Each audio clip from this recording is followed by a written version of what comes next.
morning, everyone. 17 minutes after the hour. Welcome back to the Sunrise Show. Craig Froeniken is your host, and on the phone with me, Dr. Mark Christian. He's the executive director of the Global Faith Institute, and I recommend everyone check out the website at least once. There is so much information there, globalfaithinstitute.org, and he also, on information he has posted, you can get on the website, order on the website, his 8-booklet series, and it's just fascinating when you talk about education and Americans knowing what we're up against. And Dr. Mark Christian, born and raised in Egypt, and then he's gotten to America and has since left the Muslim faith as a born-again Christian, but he has said many times Muslims are the first victims.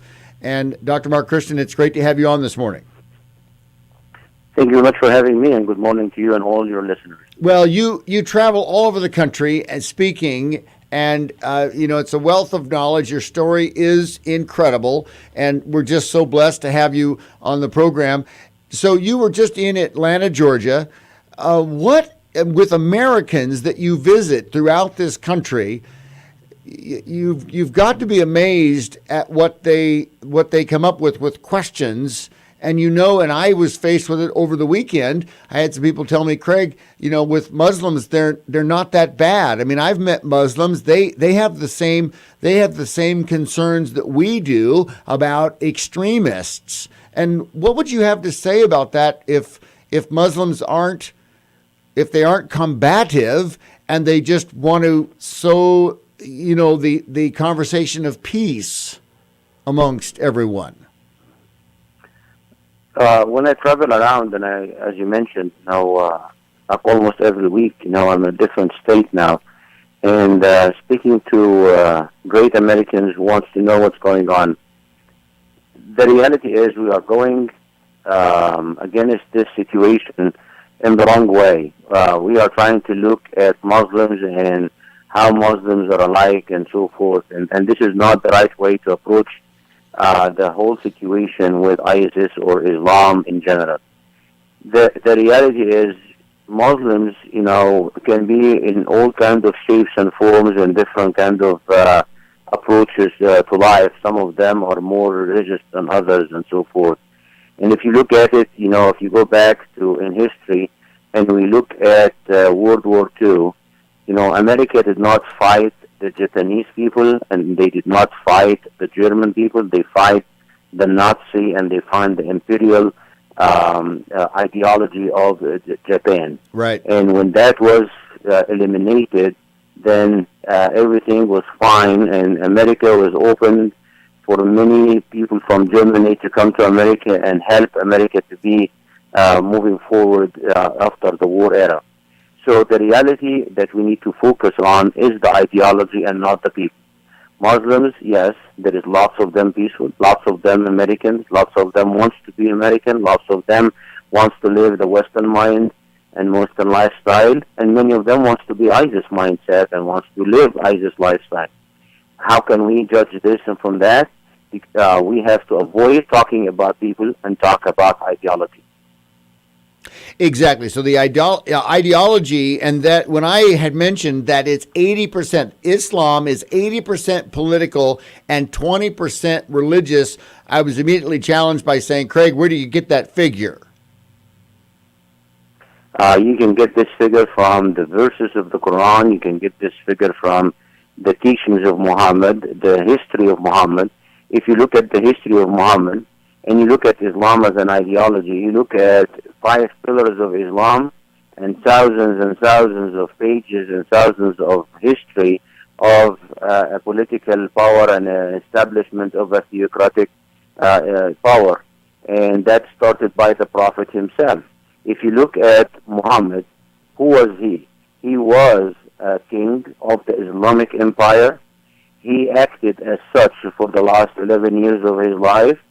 And he was waging war, expanding his power and his estate every day until he died, and he asked these people to do the same. So we are dealing with this kind of mindset. We are not looking at Jesus who died on the cross for the sin, and he said, give to to Caesar what's for Caesar and give what to God for God. This is not the ideology of Islam whatsoever. The ideology of Islam, let us get up in arms and let's go fight the good fight so we can expand Allah's kingdom on earth. Completely different mindset. So how can we deal with Muslims around us when we are dealing with this such kind of ideology? Our enemy, I'm going to say it 3 times, is Islam in its current form. Islam never ever been modified, adapting to the current life that we live in. It is still the same ideology of the 6th century. Nobody is allowed to change it, progress with it, modify the teachings of it, publish books, talks about peaceful Islam. Nobody, any Muslim, allowed to do that.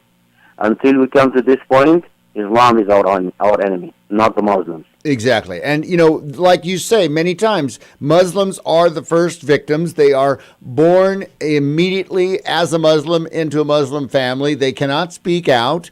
That is you've called it many times, it's a death wish, isn't it? I do say that a lot. Muslims are the first victims, but Muslims also are enablers of Islam. And as much as the left and the Democratic Party in America are the biggest enablers of Islam in the West at this time, the current administration, including Barack Obama, including Hillary Clinton, including many actual leaders within the current political system of America, are enablers of Islam, the very theocratic system that against the Constitution of America. They are not doing any good to Muslims, to Americans, to the West, and to the world, and to the history whatsoever. Yeah, it is what you'd say is quite a bit of fake. It is not real, and you're right. They are enabling, and this is where boundaries need to be put up, and leaders need to be called out on it. We're visiting with Dr. Mark Christian from the Global Faith Institute, his website, globalfaithinstitute.org. When we come back, I want to talk a little bit about this Sharia law, because that is the definitive piece. And how do Muslims get themselves away from Sharia law, which is, it does not work. It does not blend with the U.S. Constitution. They are forced to believe in one or the other. I just don't know how we'll do that. But let's talk about that when we come back. Dr. Mark Christian will be with us with the Global Faith Institute. We'll get to a break and come right back. News Radio 880 KCMX. Thanks for tuning in this morning. More, we'll take your calls as well. 541-772-8255 here on the Sunrise Show. 52 degrees out, on its way up to 74. You can find us on the web, kcmxam.com. We will be right back.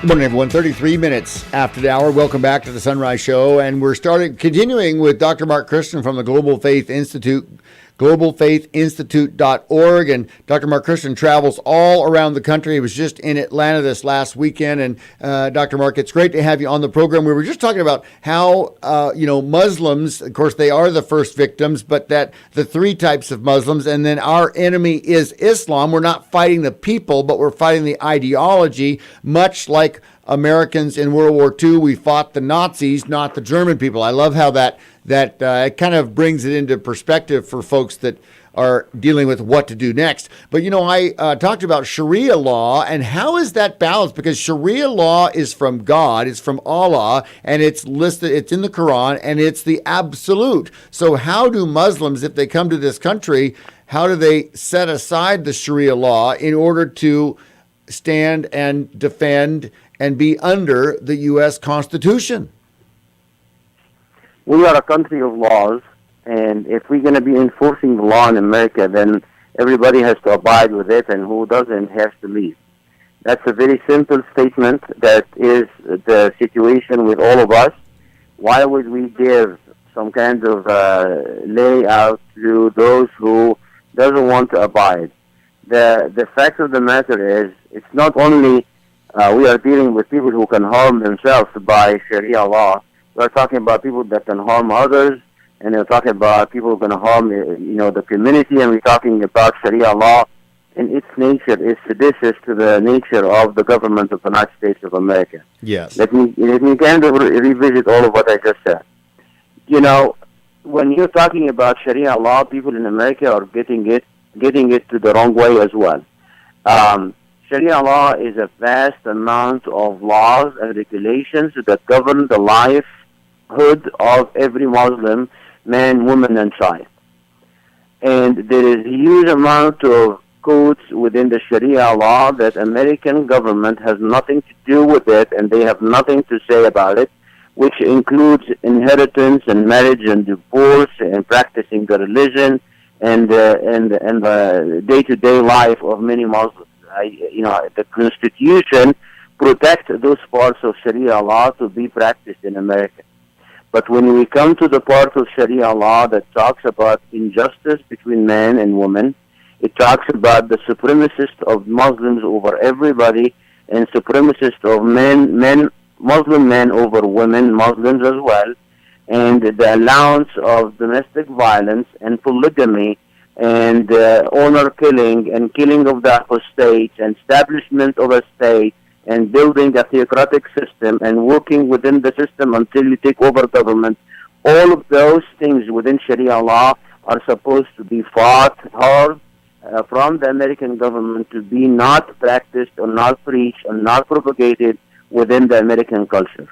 I hope people will understand what I just said. I hope people will follow what I am saying because it is very crucial. But we have a government in America right now that is not willing or have any intention whatsoever to name Islam as a problem and not fighting Islam whatsoever, but bending backwards, compromising American values, American laws, American Constitution to adapt to the Islamic teachings and Islamic Sharia law in any way, at any expense, even the expense of America itself.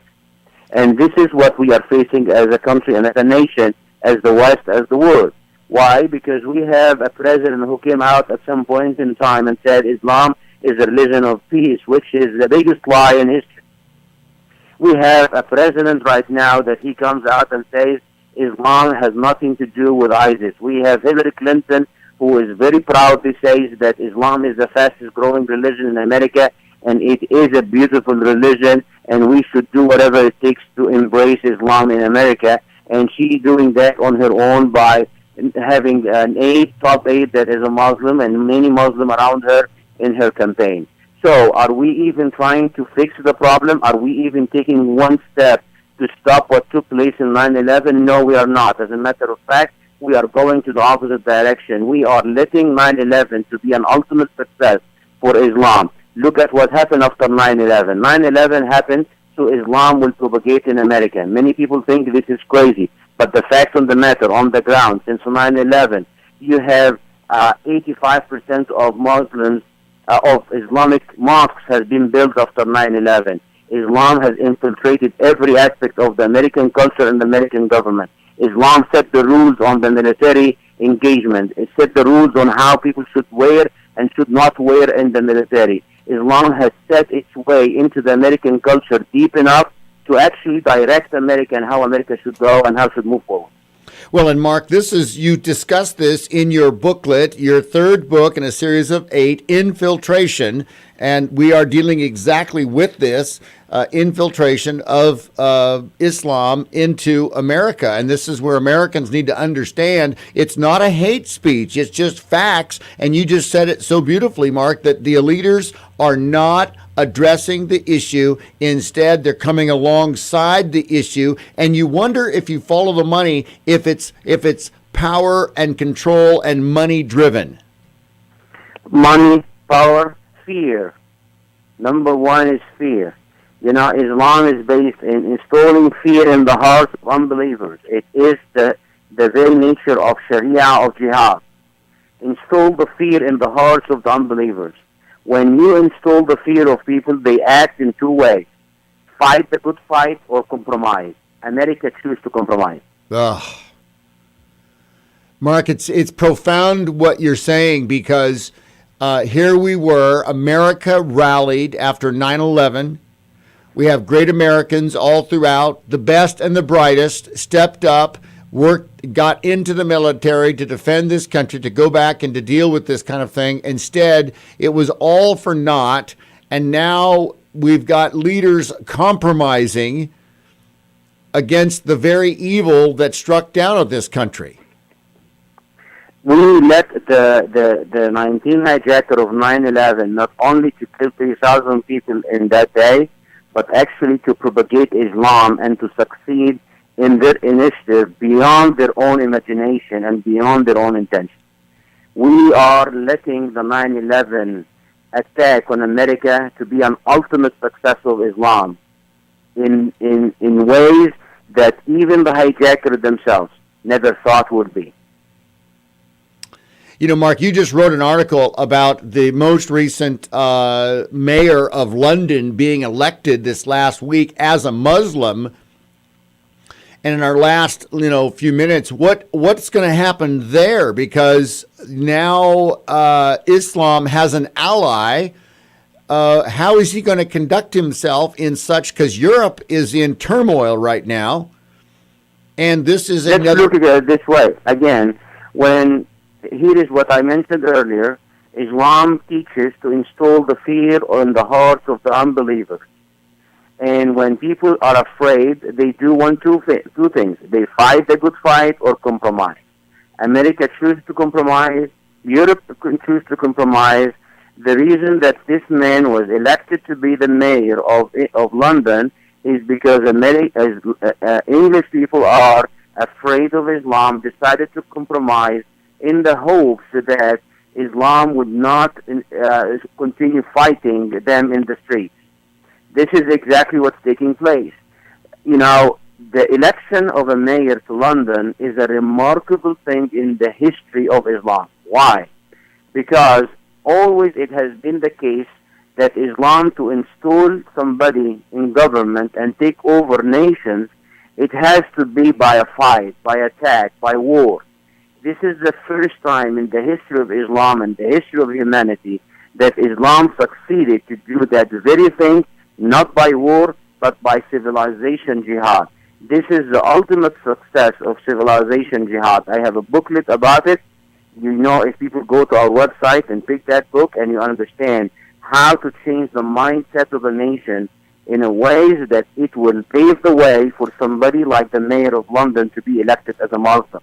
And this is the very first success and the ultimate success so far. It's amazing. We've been featuring your booklet. So at the time we were on the third booklet right now, Infiltration, but your eighth booklet is that exact right, Civilization Jihad. And ladies and gentlemen, Dr. Mark Christian with the Global Faith Institute. He's traveling all throughout the country talking to folks. And Mark, it's always great to have you on. And if you can go to globalfaithinstitute.org, whether you support it monetarily or buy his books and get that, it's however that works. And Mark, someday we'll have you to Southern Oregon. It would be great to have you out here. It's fascinating, and it's a matter of empowering Americans to understand the information, what's going on, so that, like you said, you got two ways of fear: either fight the good fight or compromise. And I would hope that Americans would fight the good fight. Thank you. All right, Mark, take care. And we'll get to a break and come right back. More on the Sunrise Show when we return. Oh, my goodness. Boy, that's sobering. That is sobering right there. News Radio 880 KCMX, Sunrise with Craig will return after this. More on the Sunrise Show. We'll take your calls as well. 541-772-8255. Beautiful day out. 52 degrees, on its way up to 74 today. 182 days until we the people select a new